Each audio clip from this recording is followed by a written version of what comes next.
Mami, alam niyo po ba, may drawing contest po kami ulit. Mami, pag nanalo po ako, pwede kayo ni Daddy magsabi sa akin ng medal? Of course, anak. Birthday po ng best friend ko po sa Saturday. Pwede niyo po ba akong samahan? Sige, sure. Wait lang po, Mami. May kukunin lang po ako sa bag ko po. Okay, anak. Punta ka pala sa children's party. Minsan lang mag-request si Austin, kaya sasamahan ko na lang. Si Austin ba talaga may gusto? O ginagamit lang ni Rome ang bata? My God, pati ba naman yan, naisip mo na?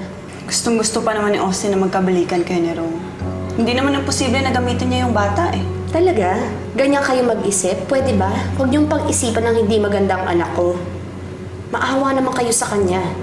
Kung merong naguguluhan sa sitwasyon na to at nasasaktan, si Austin yon. Sorry, nabigla lang ako.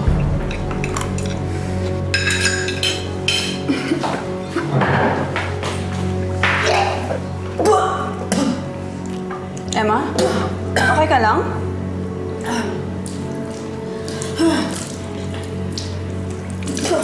Emma?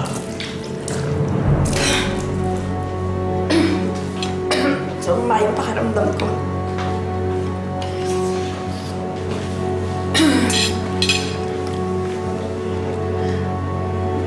Parang sumama nga rin yung pakiramdam ko.